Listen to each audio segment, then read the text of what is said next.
Hello everyone, peace of Christ to all. In this video we will answer one more lies made by Muslims as usually. However, this time is made by Shabir Ally. No, Shabir Ally, I have a story with him, and I want to remind him that he promised he will debate me after he finishes PhD. Maybe he was thinking that his PhD will make him a scholar, but obviously this man never changed. You know, Shabir Ally, when they offer him in ABN TV to debate me, he accepted, and then he escaped from the debate, and the excuse is the PhD. And he bought my book, and my book name is The Deception of Allah, but yet Shabir Ally, he could not refute one thing about my book. And today's video is about debating about the deception of Allah. He bought my book, he could not refute anything, and he will never refute anything because simply he cannot. But Shabir Ally is the kind who, if you ask him a question, he never answers. He will give you an answer of somebody else. This is what always he do. And I will give you some example. Here Shabir Ally is debating Anis Sharoush, and Sharoush, he quote for him endless number of verses from the Quran showing him his prophet saying clearly that Allah is the God of deception. So what Shabir Ally do? He do not need to answer. He quote for him a pages from a book made by someone he hated Christianity. And he said this guy claimed the following. He didn't even quote one verse. He just say, listen carefully. And he's all of this, can we respect the character of Allah as depicted in the Quran? I didn't expect that the debate would come to this level, but since he has introduced this, I have with me here the Encyclopedia of... See, he was not expecting the debate to come to this topic, but he have a book is coming with him. It sounds like he carried those books, he carried the library with him. And not only this, the book have a page inside, and he have like a piece of paper inside, cut it exactly where he want to read it from. Since he has introduced this, I have with me here he's not prepared. He is not prepared. I didn't expect that the debate would come to this. He didn't expect. It's a surprise for him. That's why he have the book with him. And he is coming with the book. He carried this book everywhere he go. You see, Shabir Ally, try to be a better liar next time. You are not a professional like your prophet. He's all of this, see it? See the page, the paper he's taken off? He's taking it out of the book because simply he is not expecting the debate to go there. It's not expecting. But he have a book which is more than 600 pages under his arm, and he carried this book everywhere he go. We know it doesn't matter where he go. Now what is this book? It's not even the Bible. He's not even to quote a verse from the Bible. No, he is going to show you what a man he said about us. What a man he said about the God of the Bible. Who care? Of Allah is depicted in the Quran. I didn't expect that the debate would come to this level, but since he has introduced this, I have with me here the Encyclopedia of Biblical Errancy by C. Dennis McKinsey, and on page 100... Please, next time you see Mr. McKinsey, say hi to him. Have you ever heard of any Christians follow an atheist guy or whatever guy, his name is McKinsey? You are going to refute what he said to you all from one page in Mackenzie without even quoting a verse from the Bible. Listen carefully. 171, he writes, first by way of summary, because later he will give all of the biblical references. Later he will give all the biblical reference. You see, if somebody want to try to give interpretation for the Bible the way he wants, this is his business. This is not what we do when we speak to Muslims. In order to prove a point, you have to ask those who believe in that point what they believe, and then from their belief you debate them, not from the belief of someone who is not a Christian. I can take any verse from your book and I can say, I can claim it says that when it does not, and that will not make me a valid person because this is not what you believe. As an example, if I say to the Christians, the Muslims, they believe in the Holy Spirit to be the third person of God, you will say to me, this is false, that's not what we believe, right? But I can say that. So you are doing the same. You are coming with interpretation of someone. He is no Christian. He has nothing to do with Christianity. He is not a prophet. He is not Luke or Mark or Apostle Paul. He is no one. So why you are quoting for us what someone he hated Christianity is saying? If you want to give us a proof, give us a proof from Christians. Christians believe, not someone else believe.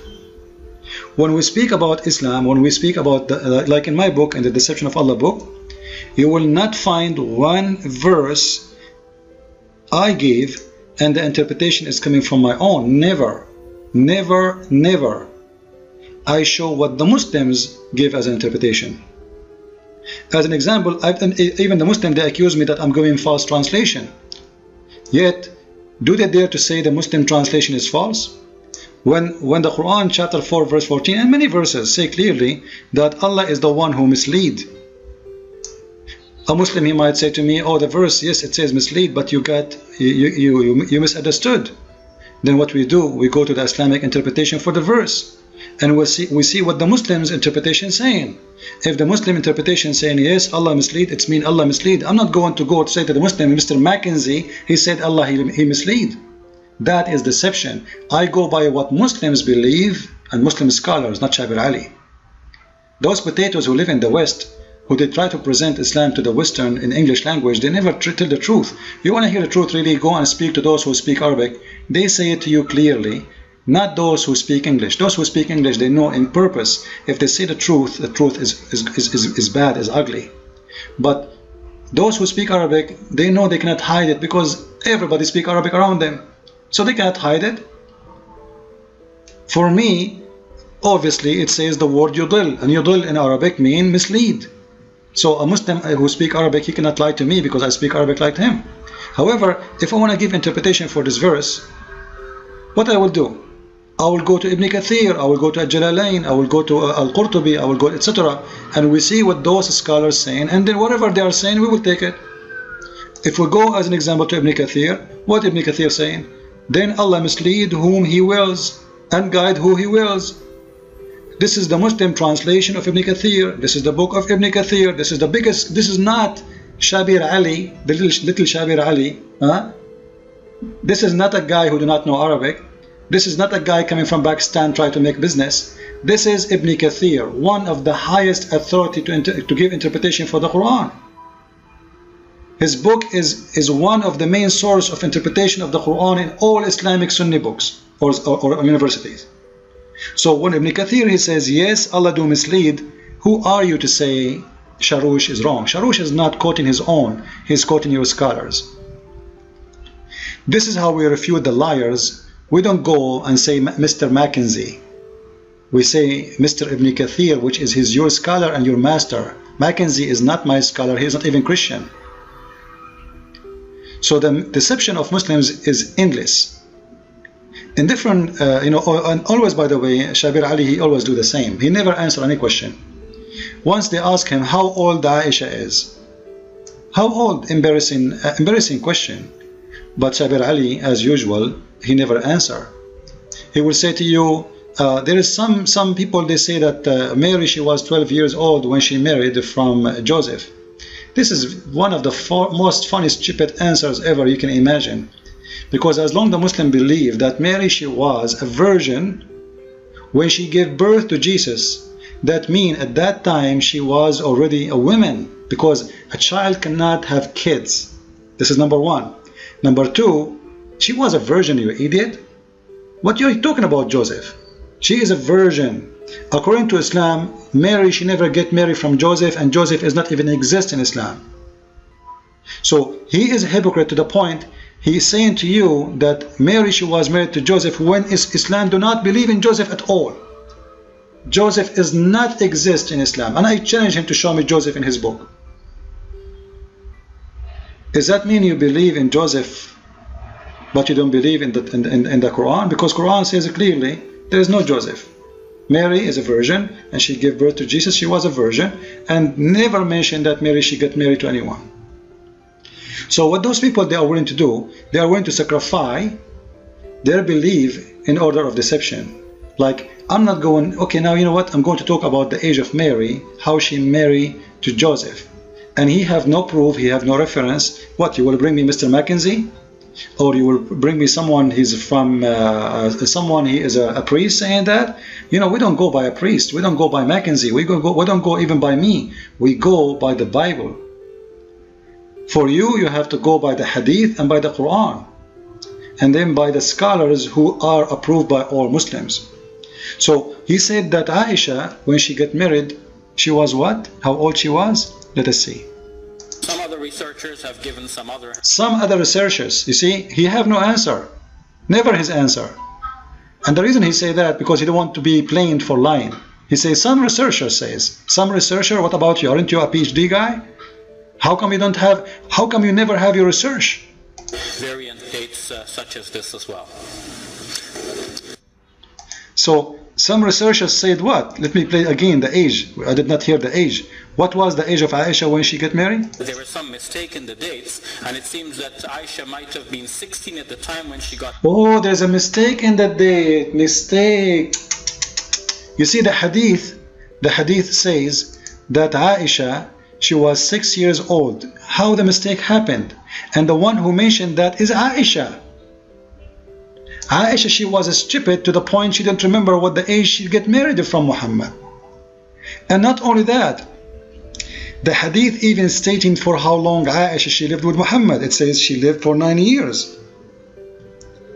However, we don't do what Muslims do. I'm not going to give interpretation for this hadith by my own, even though it's so clear and so obvious that Shabir Ally is a liar trying to defend his prophet, child molester. If we go to the Islamic official website, this is a fatwa website, Sunni fatwa. It's called Markazul Fatwa, islamweb.net. And this is the fatwa number. And this is the number in front of you, 34515. And this is the date. And here it says the question, what was the age of the lady Aisha when the Prophet he passed away? The answer, فقد كان عمر أم المؤمنين عائشة رضي الله عنها عند وفاة النبي صلى الله عليه وسلم 18 سنة.